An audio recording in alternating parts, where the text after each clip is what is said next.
Remarkably, hundreds of people go missing around the world every day, and while some of those cases are solved within hours, others are far more complicated. Some missing people are never seen again, despite decades of investigation, and their fate remains unknown. Number 10. 35-year-old Hoi Kei-woo, who's better known to her family and friends as Patricia, has been missing since the 18th of April 2025, and those who are close to her are growing ever more concerned for her well-being, as they've been unable to find any clues as to what happened to her. Patricia originally hails from Hong Kong, but she relocated to Tucson, Arizona via a student visa. She was a student at the University of Arizona, from where she attained a Master of Science degree in Business Analytics, and she graduated in December of 2024. She had a bright future ahead of her since she met her husband while they were both attending university, and they traveled to China to get married.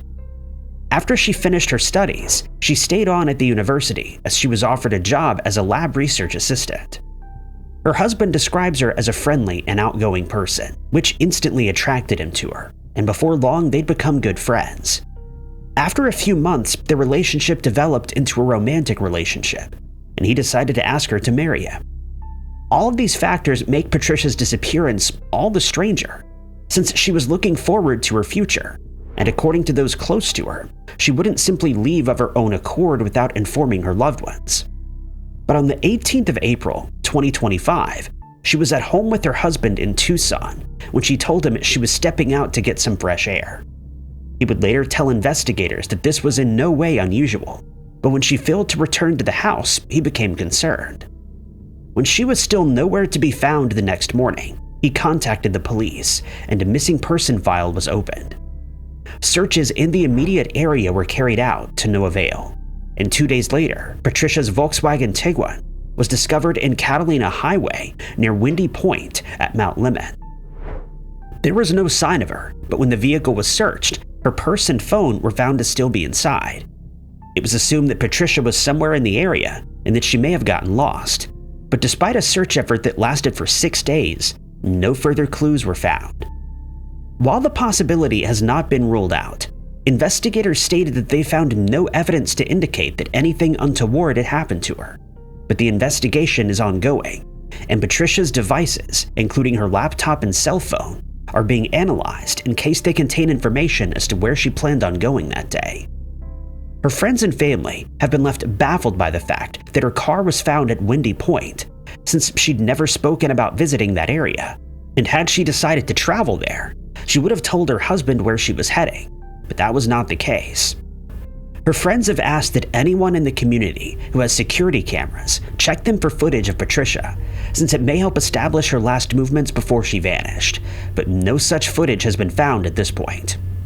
All search efforts have now been called off, and hence it's crucial that anyone with information come forward by contacting the Pima County Sheriff's Office at 520-351-4900.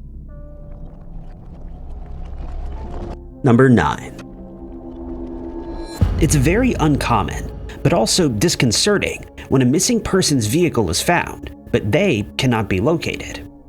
That's exactly what happened in the case of the disappearance of 22-year-old Eric Wajdela, who's not been seen by his family since July of 2025.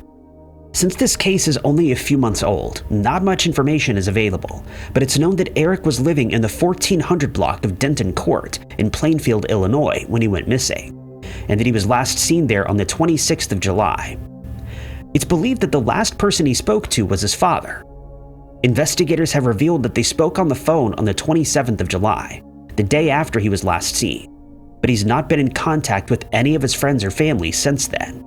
And since he didn't tell anyone of his plans, it's unknown where he may have traveled to. He disappeared along with his car, a 2008 Honda hatchback, and strangely, his vehicle was caught by flock cameras, which are AI-powered license plate readers used by the police, as it was being driven down Route 31 in West Dundee on the 18th of July. It's believed that he was the one operating the vehicle at that time. After he was reported as missing, witnesses came forward to report that they'd seen Eric at Seba Park in South Elgin that same day, and when the area was searched 3 days later, his vehicle was found in the park's parking lot, but he could not be located. What struck investigators and his family as strange is the fact that Eric has never made any inquiries as to what happened to his vehicle, which has led many people to speculate that he never returned to the parking lot, and it remains unknown whether he intended to or not. It also remains unknown whether he's visited the park before or whether he has any friends who live in that area. He's not been in contact with anyone since the day that he was last seen at his house, and hence his family has been left in a state of limbo while they seek answers in his case. They've asked that anyone who'd like to volunteer as a searcher contact them via email at findericnow@gmail.com. If you or anyone you know can add anything useful to Eric's case, you're asked to get in touch with Detective McDonald from the Will County Sheriff's Office by dialing 815-727-8575 and ask for extension 4934. Number 8. The missing person investigation involving 23-year-old Kata Scott, an aspiring Miss USA model, is one that has caused investigators in Philadelphia some concern, since evidence has been found that she's not vanished of her own accord, and it's been suggested that she was a victim of foul play. In October of 2025, Kata was working at an assisted living facility called Chestnut Hill, which is located in northwest Philadelphia. It's known that she intended to work her shift there on the 4th of October, but her movements following that remain a mystery. Her mother has added that she last saw her that day at the 8300 block of Rodney Street in East Mount Airy when she left to go to work, and she's been unable to make contact with her ever since. Staff at the facility say that Kata strangely didn't complete her shift that day, and it remains unknown why she decided to leave early, or whether she informed anyone that she would not be working her full shift. Some sources state that she was supposed to work overnight from 10 p.m. to 6 a.m., and that she arrived early, but left at around 9:45, 15 minutes before her shift was supposed to start. But it is known that she was still dressed in her black scrubs when she left the building, which is not normal practice. When her family had not seen her or heard from her by the 5th of October, they contacted the police to open a missing person case. The case only gets stranger from there, as her vehicle was found still parked at the facility, which unfortunately doesn't have any CCTV cameras. Due to her conscientious nature, it's very out of character for Kata to simply disappear without a trace.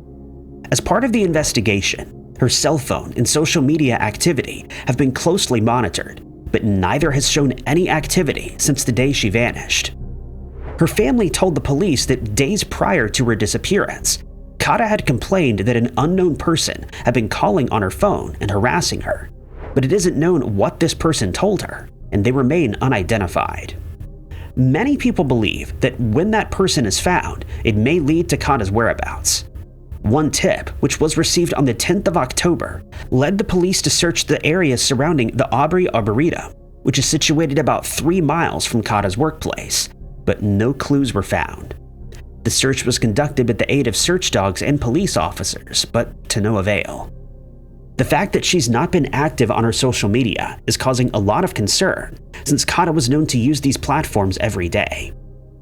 Investigators have not stated outright that foul play is suspected in her case, but noted the fact that her car was left behind at her workplace as indicative that she may have disappeared against her will, and they're committed to uncovering what happened to her. Anyone who has seen Kata or has information that could lead to her whereabouts is asked to contact the Philadelphia Police Department's Northwest Detectives at 215-686-3353. Number 7. Nyesha Pickens is a 17-year-old woman who disappeared from Cordell in Georgia on the 6th of July, 2025, and she's not been seen since. Her family has vowed to never stop looking for her until she's located, but few leads have been found in her case, despite a $5,000 reward being offered for information. It's known that Nyesha was at 402 South 7th Street in Cordell at around 2 a.m. on the 6th of July, since a few witnesses have come forward to report that they spotted her at an in-market store in the area before she vanished, but she's not been in contact with anyone she knows since then. When she failed to return home, Her mother reported her as missing on the 7th of July, and an investigation was started. Surveillance footage was retrieved from a gas station in the area, and in the footage, Nyesha could be seen getting into a car that was unfamiliar to her friends and family at around 2 a.m. She got into the passenger side of the car, and the driver has yet to be identified. It's believed that they have vital information in the case, since they know where Nyesha went after leaving the gas station. Strangely, as soon as the car was driven away from the station, Nyesha's phone either ran out of battery or was turned off, and it's not been used in the months since she vanished. Her friends have mentioned that the driver of the car may have been a man named Juan, but this has not been confirmed. Her mother has been shown the footage from the gas station, and she told a news outlet that she knows the man who was driving the vehicle, but the police have declined to comment on this as it is still an ongoing investigation. Her mother has also stated that she's not been kept in the loop as to all the details that have been uncovered in Nyesha's case, but she added that she understands that some of the details may be case sensitive and hence have not been made public. The Georgia Bureau of Investigation has since joined the investigation and is working alongside the Cordell Police Department and the Crisp County Sheriff's Office in hopes that additional clues will be found, but only time will tell whether they can make any progress in the case. The public has been asked to report any sightings of Nyesha as soon as they occur, since any seemingly insignificant detail may lead to her being found, and it's still hoped that the $5,000 reward will act as an incentive for someone with knowledge of the case to come forward with that new information. In an update that was shared by the police on the 12th of July, investigators stated that they have reason to believe that Nyesha may have changed her hair color since she vanished, but they've declined to share what led them to this conclusion. If you have any information to share with investigators, you're asked to contact the Cordell Police Department at 229-276-2921. Number 6. Stephen Wayne LeCount, a 53-year-old man who hails from Lansing in North Carolina, went missing on the 10th of August 2025, and his whereabouts remain unknown. A $5,500 reward is being offered for information that leads to his case being solved, and investigators remain dedicated to finding him. At the time, Stephen was living on the 200 block of Howell Road, and it was there that he was last seen. Witnesses have stated that he simply wandered away from the property and that he failed to return, prompting them to contact the police so that a search could be conducted. What's causing those close to him a lot of concern is the fact that Stephen suffered a head injury that may be affecting his judgment and his ability to find his way home, and he may also be unable to ask for assistance since the injury has caused him to have impaired speech, and it's been revealed that he has diminished cognitive ability, and mentally, he still acts like a child. His family has also informed the police that he may only respond to the name Steve rather than Stephen, and that he may have attempted to reach the Sunset Beach area since he's known to have family there. The investigation into his case started on the 11th of August when the North Carolina Center for Missing Persons informed the public of Stephen's disappearance, and they issued an appeal for everyone living in the area to keep a lookout for him and to contact them as soon as he's spotted. In the days that followed, the Silas Creek Road, North Fork New River, and Lansing areas were searched. Search dogs, trained search personnel, and boat teams were called in to aid in the search, but they were unable to find any signs of Stephen or any clues as to where he might have gone. These efforts were eventually called off on the 16th of August after nearly 600 hours of searching, and investigators will now have to rely on information from the public to make any further progress in the case. People living in the Sunset Beach area have been asked to check their surveillance footage for any sign of Stephen, but no leads have been received at this point. Because of his diminished mental capacity, there are great fears for Stephen's safety, and he needs to be located as soon as possible. If you have any information that can help investigators track him down, you're urged to contact the Ashe County Sheriff's Office at 336-846-5600. Stephen's NamUs case number is MP149136. Number 5. When 65-year-old Starla Goings left her house on the 15th of August 2025, her family could never have imagined that they would be searching for her that evening and that she would remain missing months later. Starla lives in Munising, Michigan, specifically on Peninsula Road, and at the time of her disappearance, she was employed as a bank teller. The last person to see her before she vanished was her husband, Stephen. He told investigators that she left their house at around midnight that night for reasons that have not been made public, and that she then got into her orange 2019 Volkswagen Tiguan and drove away. When her children realized that Starla had not been in contact with anyone she knew for several days, they contacted the police and asked that they conduct a welfare check at the house, and they obliged. The call was made at around 6:30 p.m., and investigators arrived at the house a short time later. The door was answered by Stephen, but he merely stated that he hadn't seen her since she left that night. It's unclear if he was asked why he failed to report her as missing, and if so, what his reasons were. When the police were satisfied that Starla wasn't at home, they searched the area, and her car was found parked about 3.5 miles away in a roadside lot near the corner of M94 and 16 Mile Lake Road. The car was searched, but nothing of any use was found. It was then taken in as evidence, and it'll be properly processed in hopes that some clues will be found that could lead to her last movements being discovered. Stephen told the police that he and Starla had visited the UP State Fair on the morning before her disappearance, but it remains unknown why she left the house so late at night. It's been confirmed that her vehicle was parked in the lot between 4 and 6 p.m. on the 15th of August, since a resident living in the area reported seeing it there. It also remains unknown whether it was driven there by Starla, or if she was a victim of foul play. Those living in the area have been asked to contact the police if they have any further information on the car, such as if it was being driven in the area after Starla left her home. Strangely, it remains unknown where she was heading that night, or why she would leave her car in the lot if she was the one operating it. CCTV cameras in the area have not provided any further clues, and residents are urged to provide investigators with any additional relevant footage from their security cameras. Anyone who has seen Starla since her disappearance, or who has information on how her car got to the lot where it was found, is asked to contact the Alger County Sheriff's Office at 906-387-9922. Number 4. It's always a concern when someone goes missing after a vehicle collision, and hence the family of 52-year-old Joseph Gannon is very concerned for his well-being, since he vanished after such an incident. Joseph didn't collide with any other vehicles, but he crashed through a fence in Burlington, Vermont on the 14th of March 2025, and after leaving the site of the crash, he simply vanished as if into thin air. The accident occurred at around 7:45 that morning, and it was a serious crash that occurred next to a bike path on Route 127. In the process, the car ended up rolling over several times, possibly causing Joseph some injury, and it's feared that he may have suffered a concussion or other head injury that may be affecting his cognitive ability. He also wasn't alone in the car, but luckily the other occupant was not seriously injured. But when the car finally came to a rest, Joseph did something truly strange. Rather than wait for the police to arrive, he fled the scene on foot and has not been seen or heard from since.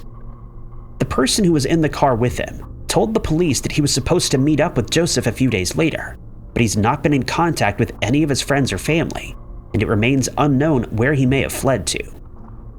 3 days after the incident, his family decided to file a missing person report at the Burlington police station, and they told investigators that they found it very strange that he'd not been in contact with anyone. The area around the crash site was thoroughly searched with no positive results, and efforts were then focused on the Winooski River, the Ethan Allen homestead, and the Intervale area, but again, no clues were found to indicate which direction Joseph may have traveled in. At first, his daughter was certain that he would be found quickly, but as the days and weeks passed with no additional clues being found, she and the rest of Joseph's family grew more concerned, and they're worried that he may have been injured in the crash. He's in the habit of keeping in close touch with his family, but they've not heard from him since the day of his disappearance. They added that it's very out of character for him to leave the scene of an accident, and they're hoping to find some answers soon. When he fled the scene that morning, he was wearing a gray and black checkered coat, a camouflage hat, blue jeans, and work boots, but the cause of the accident has not been disclosed, and investigations are ongoing. If you or anyone you know has seen Joseph or has any information as to where he might be, you're asked to contact the Burlington Police Department at 802-658-2704. Number 3.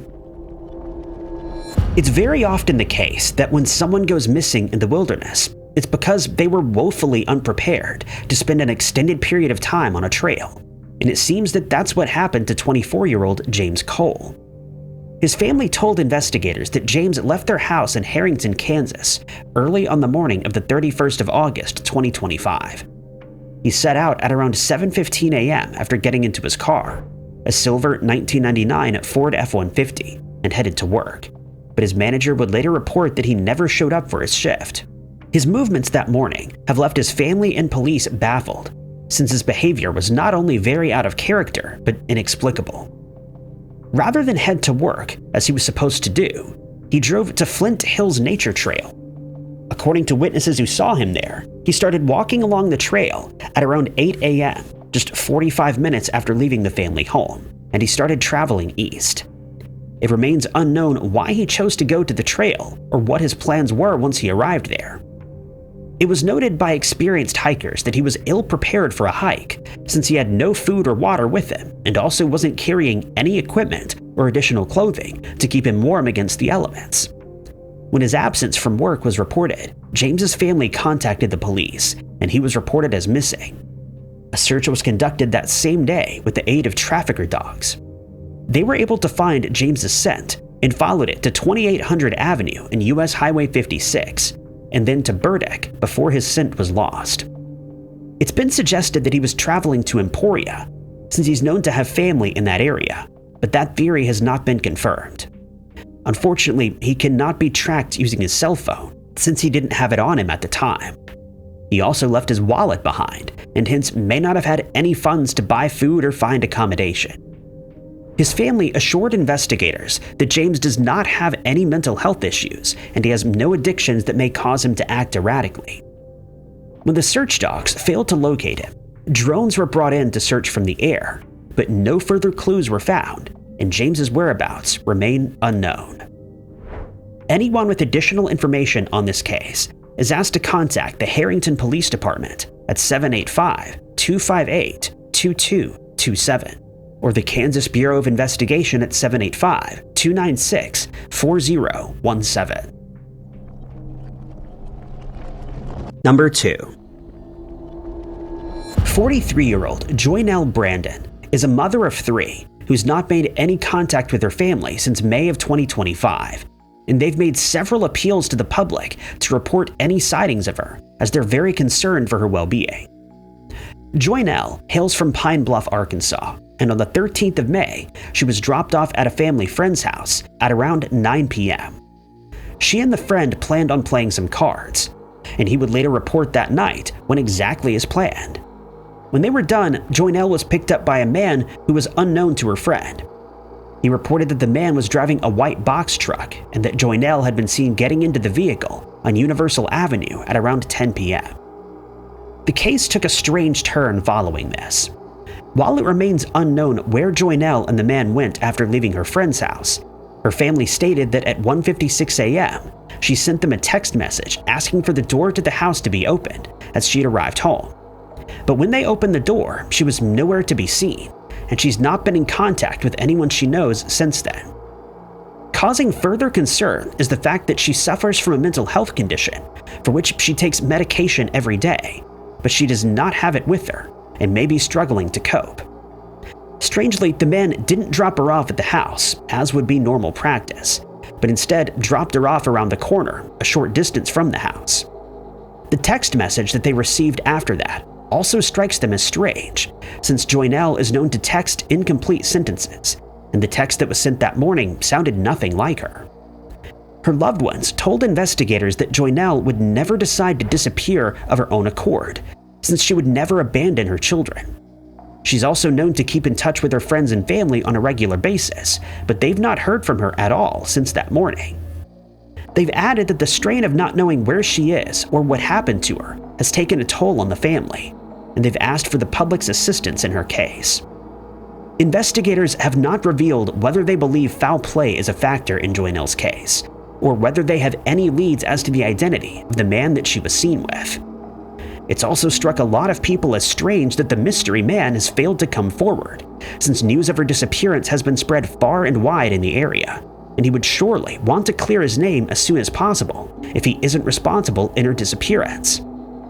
It should be noted that the family friend with whom she spent time with that night is in no way suspected of being involved in her disappearance, and her family has reiterated that they've known him for a long time and that he's a very trustworthy person.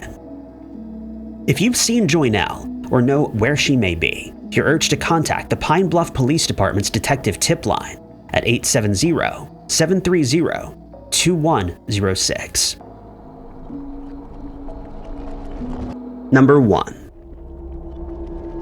When 22-year-old Jeremiah Moneta went missing from Ponca City in Oklahoma, he was still unfamiliar with the area since he had just recently moved there with his mother, Jamie.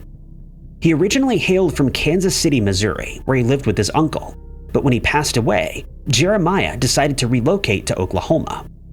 At first, he struggled to find his feet in the new location, but he eventually found a job that made it possible for him to rent his own place. He'd already started moving his belongings into the new apartment, which is located in Ponca, but then he inexplicably disappeared. He was also able to buy a cell phone, which makes the fact that he's been out of contact with his family all the more concerning. When he failed to show up for his shift on the 16th of January, 2025, his family became concerned, since he'd also not contacted them for some time, and they reported him as missing on the 20th. Investigators traveled to his new apartment, and when it was searched, everything was found to be in its place, and there were no signs that a struggle had taken place. But there are some concerning details in his case. When his cell phone was tracked, it was found in the possession of a woman whose name has not been made public. His asthma inhaler was found in the backyard of a house on the 400 block of North Union Street, and no one has been able to explain how it ended up there.